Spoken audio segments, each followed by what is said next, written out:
Psalm 112. Praise the Lord! Blessed are those who fear the Lord, who find great delight in His commands.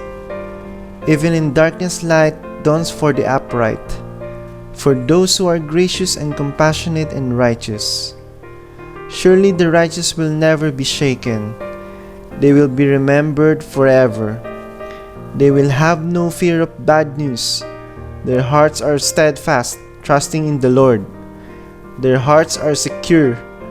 They will have no fear.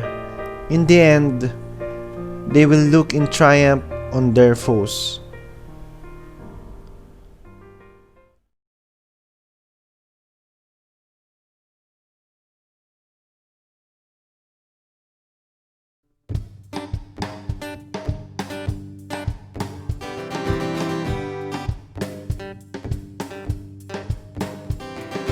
Come all you weary, come all you thirsty, come to the well that never runs dry. Drink of the water, come and thirst no more.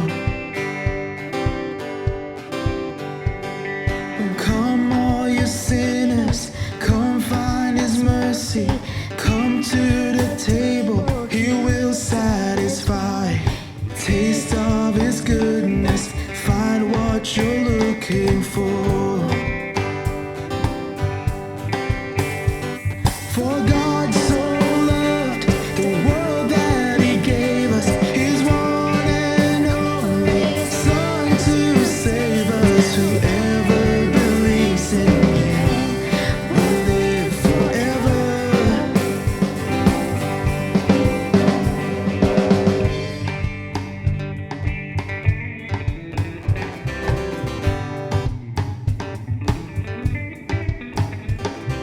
Bring all your failures, bring your addictions, come lay them down at the foot of the cross. Jesus is waiting there with open arms. His open arms. For God so loved the world that He gave us His one and only Son to save us. Whoever believes in Him will live forever. The power of hell forever defeated. Now it is well. I'm walking in freedom. For God so loved the world.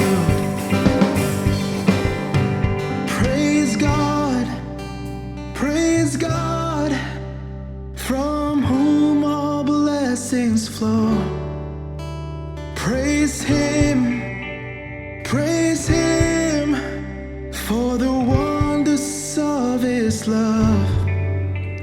Praise God, from whom all blessings flow. Praise Him, for the wonders of His love, His amazing love.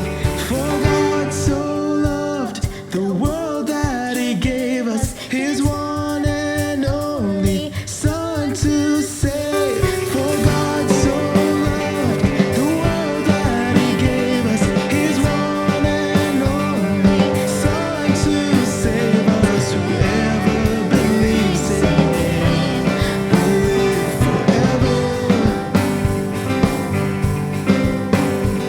The power of hell forever defeated. Now it is well.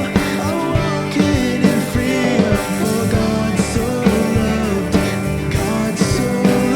the world. Bring all your failures, bring your addictions, come lay them down at the foot of the cross. Jesus is waiting. God so loved the world.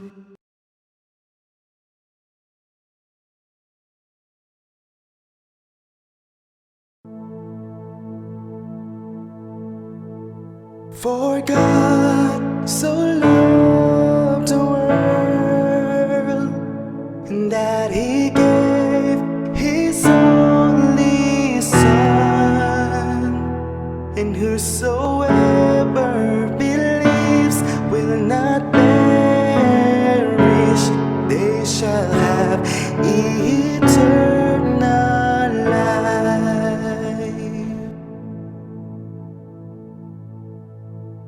I shall hold to the cross.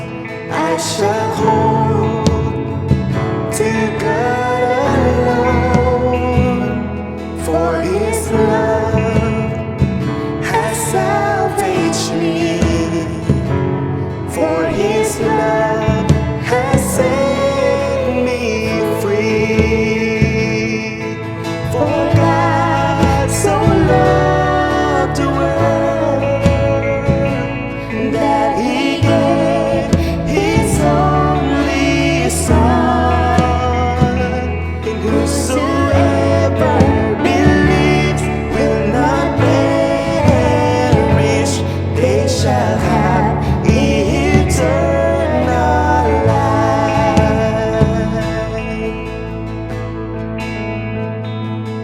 I shall wait upon the Lord.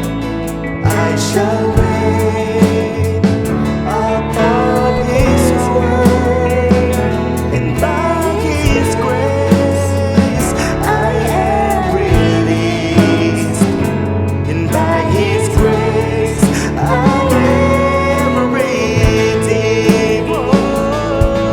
For God so loved the world that He gave His only Son, and whosoever believes will not perish, they shall have eternal life.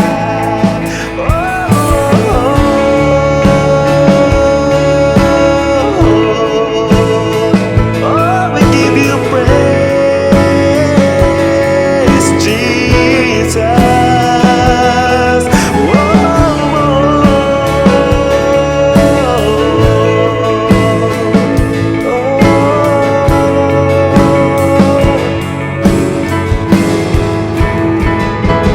By His precious blood I have been set free, for the glory of Jesus' name. I surrender all now to Christ alone. In Jesus I am saved. By His precious blood I have been set free, for the glory of Jesus' name. I surrender all now to Christ alone. In Jesus I am saved. For God so loved the world, and that He gave His only Son, and whosoever believes will not perish, they shall have eternal life. Yes, they shall have eternal life.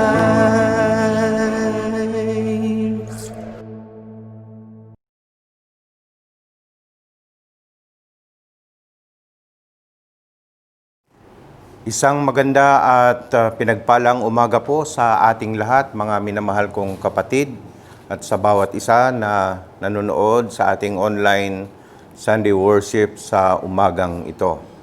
Tayo po ngayon ay nasa buwan na ng Nobyembre, at sa Wesleyan calendar kung ating titignan, ito po ay mission month natin. Kung kaya't sa umagang ito Ang iyong abang lingkod ay maghahatid ng mensahe on missions or doing ministries during lockdown. Pagsasakatuparan o pagsasagawa ng iba't ibang ministeryo sa panahon ng ating pandemya. At ito po ay hahanguin natin sa Acts chapter 28. At ito po ay yung account ng pagkakabilanggo ni Apostol San Pablo sa Roma, or account of Paul's imprisonment at Rome. Sa ating pag-uumpisa, mayroon pong isang taong nagsabi, "Good can come out of ill." Totoo po yun. Naranasan ko, naranasan nating lahat, at alam natin na maski na sa isang pangyayari, sa isang bagay na ikinakala natin, wala tayong mapapakinabang, mayroon tayong makukuhang mga kabutihan, even in our experiences, like what we are going to deal this morning about the life of Paul when he was imprisoned at Rome.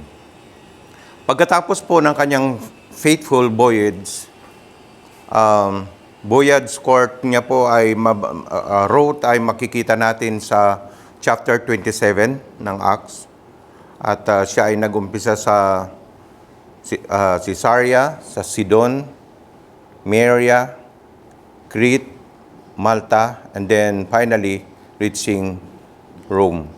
Paul and his companion arrived at Rome, where he was immediately placed under house arrest.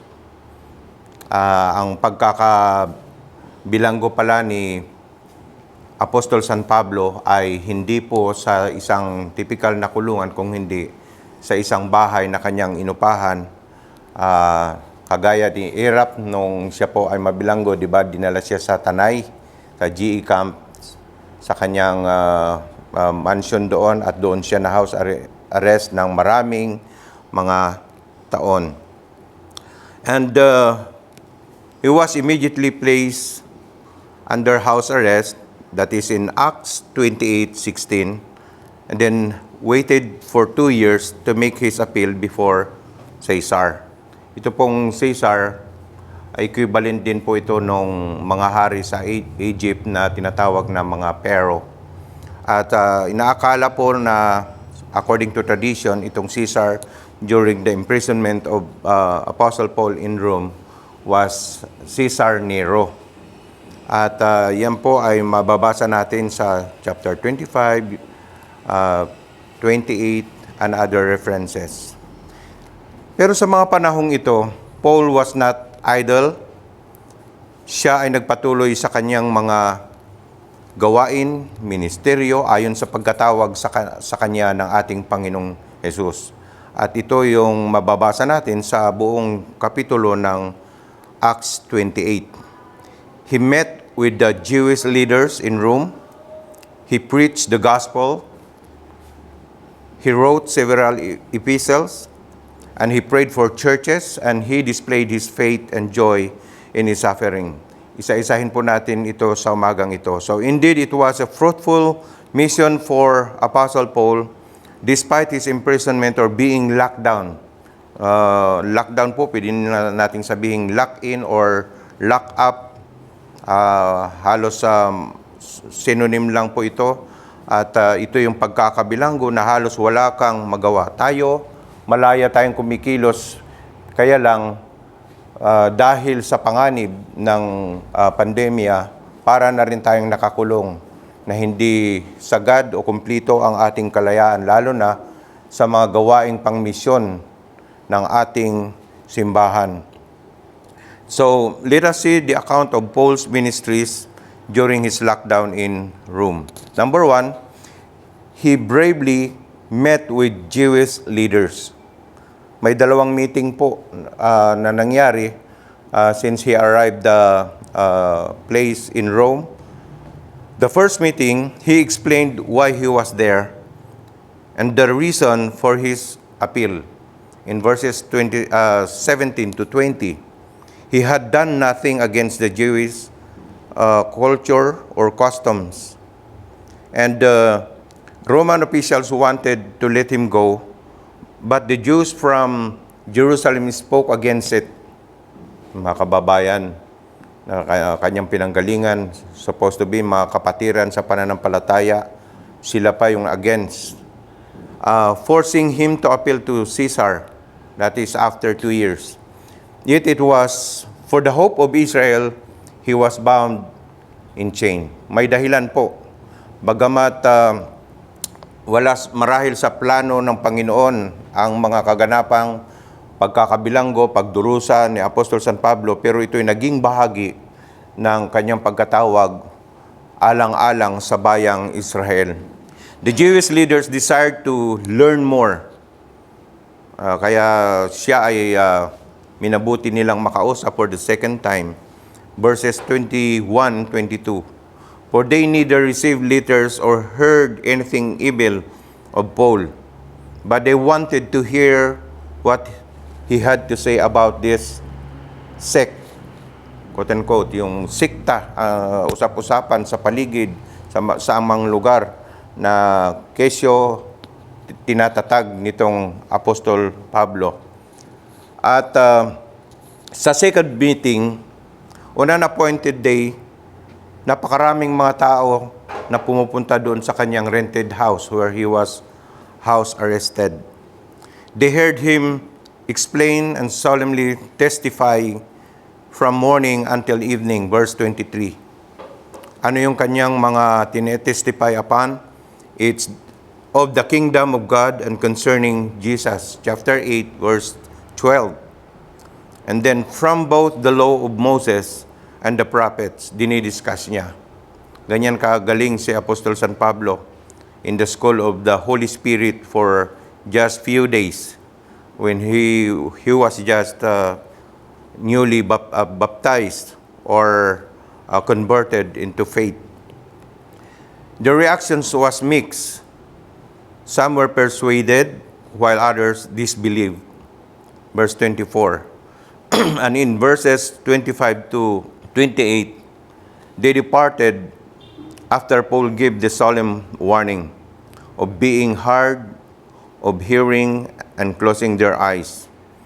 Ito yung katuparan ng sinabi ng Propeta Isaiah doon sa 6:9 to 10. And they departed disputing among themselves. Verse 9. Pangalawa, sa ministeryong ginampanan ni Apostol San Pablo habang siya ay naka-lockdown o kaya nakakulong, he boldly preached the gospel. Buong tapang, buong kisig na kanyang ipinangaral ang mabuting balita ng ating Panginoon. You could read that as he inserted o kaya inilakip niya sa kanyang mga sulat sa mga iglesia na kanyang sinulat habang siya ay nakakulong sa Roma. He continued preaching despite his chains. That is in chapter 1 ng Colossians 23 to 29. And you could also read that in Ephesians 3, 1 to 9. He requested prayers for wisdom and boldness to continue preaching. I know that this church is doing its part to pray for those who are doing online ministries for the sake of the church and for the sake of each one of us. He converted Onesimus, the runaway slave. Kaya makikita natin yan doon sa Philemon chapter 1 verse 10. Had opportunities among the palace guard and apparent success in Caesar's household. Philippians 1:12 to 20 and chapter 4 verse 22. Paul's success in preaching reinforced the idea of the gospel cannot be bound. Pinatunayan lamang ng pangangaral ng Apostol San Pablo na ang mabuting balita ng Panginoon ay kailanman hindi mapipigilan, hindi matitigil. Ito ay magpapatuloy. Pangatlo po, he brightly wrote letters to individual and churches. Number 1, the Epistle of Philemon. This was written at around 61 to 62 AD. Philippians 1:1. Philemon 1:1. Ang purpose, to secure forgiveness for Onesimus. Alam natin yung kwento tungkol kay Onesimus at Philemon. Ang theme po dito is the restoration of a slave brother, as referring to Onesimus. Pangalawang epistle is letter to the Colossian church. This is the church that he had not seen yet. You could read that in Colossians chapter 2, 1-5. Ganun na lang kanyang pagnanasa na makita ang simbahang ito na naitatag dahil sa kanyang masipag na pagmiministeryo. Ang purpose is to warn against the Colossian heresy. Theme, Christ, the fullness of God, and preeminent, also patient Savior, our Lord Jesus Christ. And number 3 epistles is to the Ephesians, a church with whom he had spent much time. Chapter 20 ng Acts 17-21. At ito ay naisulat din between 61 to 62 AD. Halos magkakasabay po niyang sinulat ang mga letters na ito. Ephesians 1:1. Ang purpose is to remind Christians of their spiritual blessings and responsibilities. And theme, the believer's riches in Christ. Number 4, na sinulat niyang epistle is to the Philippian church, to a church that was dear to his heart. You could read that in Philippians 1:3-5 and chapter 4, verse 1. Ito yung tila pinakahuling sinulat niya habang siya ay nasa pagkakabilanggo sa Roma. The purpose is to thank the church for the gift and encourage faithfulness. And the theme is rejoice in the Lord. So, mapansin natin itong mga sulat na ito ay halos ginawa niya lang sa loob ng 2 taon. At ito ay napakalaking trabaho. Ginawa lahat ito ni Apostol San Pablo, ang mission na ito, para maski na siya ay walang kalayaan na bumisita, pumunta sa mga iglesyang ito, nakakarating naman ang kanyang mga mensahe. Pagpapalakas, pag-encourage, para manalangin sa kanila at marami pang ibang gawain na pwede niyang gawin habang siya ay nakapusas at nakabilanggo sa kanyang inuupahang bahay sa Jerusalem. Ito rin ay kaya nating gawin. In fact, ginagawa na natin ng ilang buwan. Hindi man tayo makadako sa mga tahanan, sa mga lugar-lugar ng ating mission field, nakakarating naman kahit saang sulok ng kanilang tahanan, ng kanilang lugar, sa pamamagitan ng kanilang mga cellphone, sa pamamagitan ng kanilang mga gadgets, ang online ministries na ginagawa ng ating mga simbahan. Number 4, or second to the last, he bestowed his love and care to churches. That is evidence in the prayers he offered for them. Pinanalangin niya ang Colossian church, that is in Colossians 1:9-11. Pinanalangin niya rin ang Ephesian church, Ephesians 1:15-22, chapter 3, 14-19. And then, he also did pray for the Philippian churches, chapter 1, 9-11.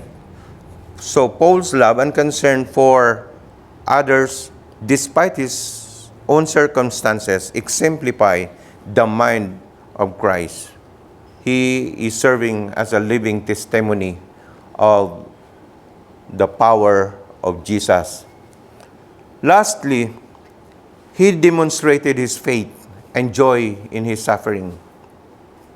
Hindi siya bumitaw sa kanyang pananampalataya, sa kanyang kagalakan, despite ng mga pagdurusa na kanyang naranasan.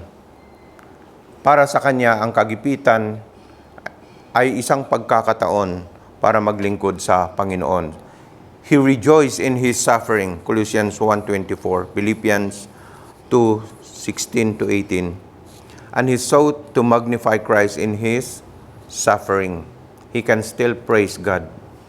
Di ba siya rin ang sumulat ng in everything give thanks, for this is the will of God in Christ Jesus. Paul knew very much that in the midst of suffering, we can rejoice doing things for the sake of the church and for the sake of our Savior, Jesus Christ.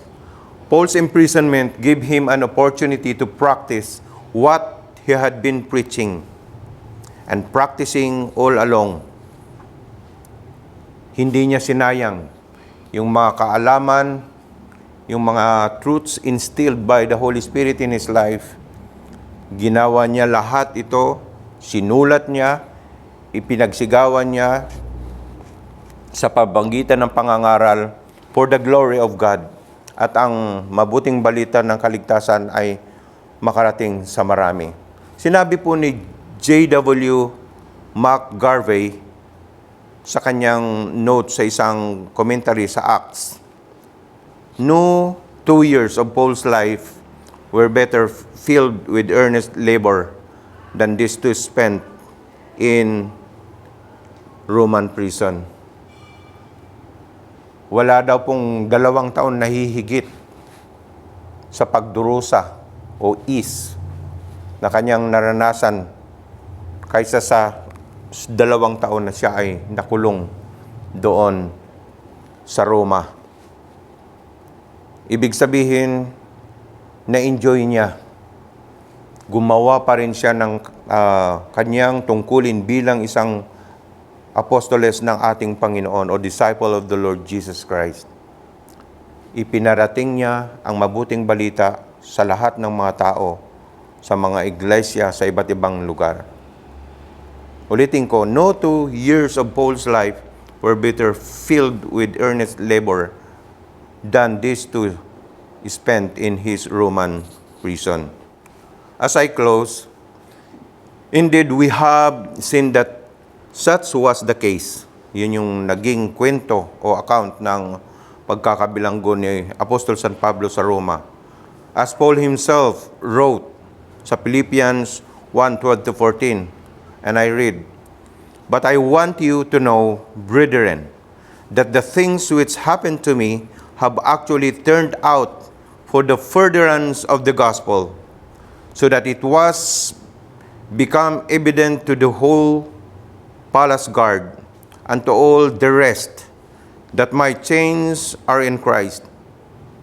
And most of the brethren in the Lord, having become confident by my chains, are much more bold to speak the word without fear." Again, that is in Philippians 1:12-14. Pinatutuhanan niya ang kanyang mga ginawang ministeryo sa iglesia ng Philippians. So let us use whatever circumstances in which we find ourselves to be utilized for the glory of God, even during this time of pandemic. Sabi nga nila, with or without rice, let's preach Christ. With or without rice, let us preach Christ. Good morning, everyone. Let's just continue to do missions, sharing the gospel, testifying the grace of the Lord to other people. God bless. Tayo po ay manalangin. Dakila naming Diyos na makapangyarihan sa lahat, thank you for the time that you have given to each one of us. Nagkasama-sama kami, hindi man kami magkakalapit, magkakalayo, ngunit iisa ang direksyon ng aming puso't damdamin sa mga sandaling ito dahil ito ang araw ng pagsamba. Ito ang araw na kami, Panginoon, ay magbibigay sa iyo ng aming panahon, ng aming atensyon upang makinig, mag-aral na iyong mga salita at tanggapin ang mga hamon upang patuloy naming magampanan ang pinagagawa mong mission sa bawat isa sa amin or to the whole church. We thank you so much for the example of the Apostle Paul doing the mission during the pandemic or during he was locked down in prison in Rome. Hindi niya sinayang ang mga panahon, O Diyos, sa kanyang pagkakabilanggo. Hindi siya nagmukmok, hindi siya umiyak, hindi siya nawala ng pag-asa. Bagkus, ikinasiya niya, Panginoon, ang pagkakataon na siya ay may bilanggo upang makagawa ng mga bagay na may karangalan para sa iyong pangalan. Siya, Panginoon, ay ginamit mo pa rin upang maraming buhay ng tao ang mabago sa mamagitan ng kanyang mga sulat, ng kanyang patutuo, ng kanyang pangangaral. Yan din ang nais naming kuning hamon sa umagang ito bilang isang simbahan. Na lahat ng mga nagsasabing niligtas ng biyaya ng Panginoong Hesus ay mangaral, magbahagi, mag-testify sa lahat ng tao as we're given chance or privilege to share our faith to others.